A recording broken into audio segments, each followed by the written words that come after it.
Buenas tardes a todos. Soy Verónica y hoy quiero contarles algo que viví hace unos meses. Una experiencia que comenzó con muchísima emoción y que terminó enseñándome cosas que nunca imaginé aprender. Eligiendo muebles. Sí, muebles, sofás, mesas, estanterías, lámparas. Puede sonar simple, ¿verdad? Pero esperen, cuando me mudé a mi nuevo apartamento en Valencia, me di cuenta de que elegir muebles no era tan fácil como pensaba. Era toda una aventura. Primero, les cuento cómo llegué hasta aquí. Llevaba 2 años viviendo en un piso compartido con otras personas. Era cómodo, tenía todo lo necesario, pero nunca era completamente mío. No podía decorar como quería, no podía elegir los colores de las paredes, ni decidir dónde poner las cosas. Era un espacio compartido, y eso tiene sus reglas. Entonces, cuando por fin encontré mi propio apartamento, fue como si el mundo se abriera delante de mí. Un espacio pequeño, sí, pero completamente mío. 70 metros cuadrados de posibilidades. ¿Recuerdan esa sensación de entrar en un lugar vacío y ver solo paredes blancas y suelo de madera? Yo sí las recuerdo. Me quedé en el centro del salón, girando lentamente, mirando cada rincón y pensando, ¿por dónde empiezo? Esa pregunta me acompañó durante semanas. Lo primero que hice fue algo que creo que muchas personas también hacen. Empecé a buscar inspiración en Internet. Miré cientos de fotos de apartamentos decorados. Unos minimalistas, con muy pocos muebles y colores muy suaves. Otros más llenos, con plantas por todas partes, colores cálidos y texturas diferentes. Y otros con un estilo más clásico, con madera oscura y detalles dorados. Y el problema fue ese, que todo me gustaba. Una tarde, mi amiga Carmen me llamó por teléfono. Le conté mi situación y se rió. «Verónica», me dijo, «tienes que decidir qué estilo quieres. No puedes mezclar todo sin pensar. Al final te quedas con un apartamento que parece un mercadillo». Tenía razón, necesitaba una dirección clara.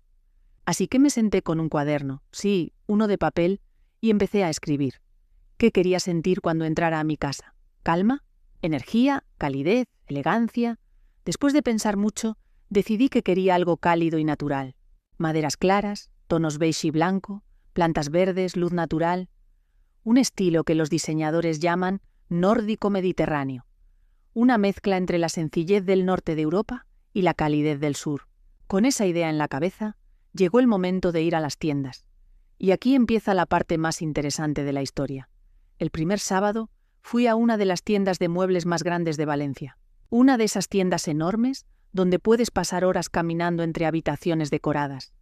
Entré llena de energía y con mi lista en el teléfono. Hoy compro el sofá y la mesa del comedor, me dije. 4 horas después salí de la tienda sin comprar nada. No porque no hubiera cosas bonitas, había muchísimas. El problema fue que había demasiadas opciones. Sofás de todos los colores, formas y tamaños. Mesas redondas, cuadradas, rectangulares. De madera, de cristal, de metal. ¿Cómo elegir? Me senté en unos 12 sofás diferentes. Algunos eran muy bonitos, pero demasiado grandes para mi salón. Otros eran perfectos de tamaño, pero el color no me convencía. Uno me encantó en todos los aspectos, pero cuando vi el precio, respiré profundo y seguí caminando. ¿Les ha pasado algo así alguna vez? Que tienen demasiadas opciones y al final no eligen nada. Los psicólogos tienen un nombre para esto, la paradoja de la elección. Demasiadas opciones pueden paralizarnos. Eso fue exactamente lo que me pasó ese primer sábado. Llegué a casa un poco frustrada, pero no me rendí. Decidí cambiar mi estrategia. En lugar de ir a las tiendas sin un plan concreto, empecé a hacer medidas. Medí cada espacio de mi apartamento con mucho cuidado. El ancho del salón, la distancia entre la ventana y la pared, el espacio disponible para la mesa en el comedor. Lo anoté todo. También investigué más sobre las tiendas. Valencia tiene muchas opciones interesantes. Están las grandes cadenas conocidas en toda España, como las que todos conocemos. Pero también hay tiendas más pequeñas, locales, donde los muebles son únicos o están hechos a mano por artesanos de la región. Mi vecina, una señora mayor muy simpática llamada Dolores, me recomendó un mercado de muebles de segunda mano que se organiza el primer domingo de cada mes cerca del centro. Ahí encuentras cosas preciosas a muy buen precio, me dijo. Yo compré mi mesa de cocina allí hace 15 años y todavía la tengo. Eso me pareció una idea fantástica. Muebles con historia, con carácter y además más sostenibles para el medio ambiente. Así que el siguiente domingo fui al mercado. ¡Qué lugar tan increíble! Había decenas de vendedores con muebles de todo tipo. Algunos muy antiguos, con ese aspecto de haber vivido muchas vidas, otros más recientes, en buen estado, que alguien había decidido vender porque cambiaba de decoración o se mudaba a un lugar más pequeño. Caminé despacio entre los puestos, mirando todo con calma. No tenía prisa. Ese era otro de los cambios que hice, dejar de tener prisa. Fue allí donde encontré mi primera compra para el apartamento. Una estantería de madera clara, con 5 estantes y patas finas. Era perfecta. El estilo era exactamente lo que buscaba, y el precio era muy razonable. El vendedor me dijo que era de una familia que se había mudado al extranjero y no podía llevarla con ellos. La compré sin dudarlo. Cuando llegué a casa y la coloqué contra la pared del salón, me senté en el suelo frente a ella y sonreí. Era el primer mueble de mi nuevo hogar. Había algo muy especial en ese momento. Después de ese éxito, seguí con mi lista. El sofá era la pieza más importante del salón, así que le dediqué mucho tiempo y atención.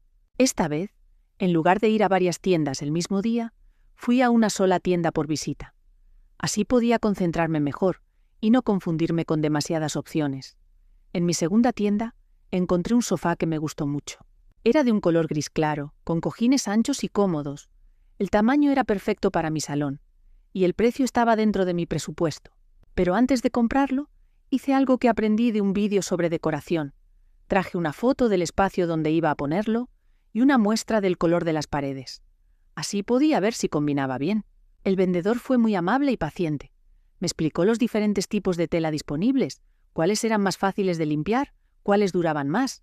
Me contó que esa colección en particular estaba muy bien valorada por los clientes. ¿Saben qué hice entonces? Algo que no esperaban. Le dije que volvería al día siguiente, no porque no me gustara, sino porque quería dormir con la idea. Quería asegurarme de que me gustaba de verdad, y no solo porque estaba cansada de buscar. Al día siguiente volví, y seguía gustándome igual, así que lo compré. La entrega tardó una semana, y cuando llegó, fue otro de esos momentos especiales. Los 2 señores que lo trajeron lo colocaron exactamente donde yo quería, y cuando salieron, me senté en él por primera vez. Era suave, cómodo, perfecto. Así fue como poco a poco fui completando el apartamento. La mesa del comedor la encontré en una tienda pequeña del barrio del Carmen, en el centro histórico de Valencia. Era una mesa redonda de madera maciza, con espacio para 4 personas. La vendedora me contó que la habían fabricado en un taller local, a pocos kilómetros de la ciudad. Saber eso me hizo quererla todavía más. Las sillas las compré en el mismo mercado de segunda mano donde encontré la estantería. 4 sillas diferentes, pero todas con un color similar y un estilo parecido. ¿Saben cómo se llama esto en decoración? Se llama estilo ecléctico intencional. Piezas diferentes que tienen algo en común y funcionan juntas. Para el dormitorio, decidí ir a una tienda más grande porque necesitaba una cama con un colchón de calidad. En ese caso, no quise ahorrar demasiado. El sueño es importante. Un colchón malo puede arruinar muchas noches, y las noches arruinadas arruinan los días. Así que invertí en una buena cama. ¿Y las lámparas? Las lámparas fueron quizás la parte más divertida. En Valencia hay una zona del centro, donde hay muchas tiendas de decoración pequeñas, con objetos originales y creativos. Pasé una tarde entera caminando por esa zona, mirando escaparates, entrando en tiendas, tocando cosas. Encontré una lámpara de pie para el salón que parecía casi una escultura. Era de metal con una forma curvada y una pantalla de tela en un tono amarillo cálido. Cuando la encendí en casa esa noche, la luz que daba era perfecta. Cálida, suave, acogedora. También compré algunas velas aromáticas y plantas pequeñas, porque en España, especialmente en el sur, las plantas forman parte de la decoración de muchos hogares, en los balcones, en las ventanas, en los rincones del salón. Hay algo muy mediterráneo en tener plantas en casa. Todo ese proceso duró aproximadamente 2 meses. 2 meses de visitas a tiendas, de medidas, de comparaciones, de esperas. Y hubo momentos difíciles, claro. Un día me llegó la factura de todos los muebles que había comprado en las últimas semanas y me asusté un poco. No había gastado más de lo planeado, pero verlo todo junto impresiona. También hubo una semana en que el apartamento estaba a medias. Tenía el sofá pero no la mesa. Tenía la cama pero no el armario. Era extraño vivir así, entre cajas y muebles incompletos. Pero también había algo emocionante en ello. Cada vez que llegaba un mueble nuevo, era como una pequeña fiesta. Carmen, mi amiga, vino a visitarme cuando casi todo estaba listo. Entró, miró alrededor y me dijo algo que me emocionó. «Verónica, ¿esto te parece a ti? Se nota que es tuyo». Eso era exactamente lo que quería. Un espacio que me representara, que fuera mío de verdad. Y ahora, meses después, sigo enamorada de mi apartamento. Cada vez que abro la puerta y entro, siento esa sensación que buscaba desde el principio. Calma, calidez y la alegría de estar en casa. Si están pensando en decorar un nuevo espacio, les dejo algunos consejos que aprendí durante este proceso. Lo primero es tomarse el tiempo necesario. No tienen que comprar todo en un fin de semana. Pueden ir poco a poco, pieza por pieza. Lo segundo es medir todo antes de comprar. Parece obvio, pero muchas personas lo olvidan. Un mueble que parece perfecto en la tienda puede ser demasiado grande para su espacio. Lo tercero es no tener miedo de mezclar estilos y precios. Pueden combinar un sofá nuevo con una mesa de segunda mano. Pueden poner una lámpara cara junto a una decoración barata del mercadillo. Lo que importa es que el conjunto tenga armonía. Y lo cuarto, que para mí es quizás el más importante, elijan cosas que les hagan sentir bien, no lo que está de moda, no lo que les parece que deberían tener, lo que les gusta a ustedes de verdad, porque al final es su hogar y tiene que hacerles felices cada día. ¿Ustedes han decorado alguna vez un apartamento o una casa desde cero? ¿Cómo fue esa experiencia? ¿Compraron todo en tiendas grandes o prefirieron el mercado de segunda mano? Me encantaría leer sus historias en los comentarios. Si están aprendiendo español y este tipo de historias les ayudan a practicar la escucha, les invito a suscribirse al canal de Holacast Español. Publicamos historias nuevas regularmente, con vocabulario natural y situaciones cotidianas. Y si este vídeo les gustó, pueden darle like. Eso nos ayuda mucho a seguir creando contenido para ustedes. Muchísimas gracias por acompañarme hoy. Ha sido un placer compartir esta experiencia con todos ustedes. Hasta pronto, y que tengan un hogar lleno de luz y de cosas bonitas. Buenas noches a todos.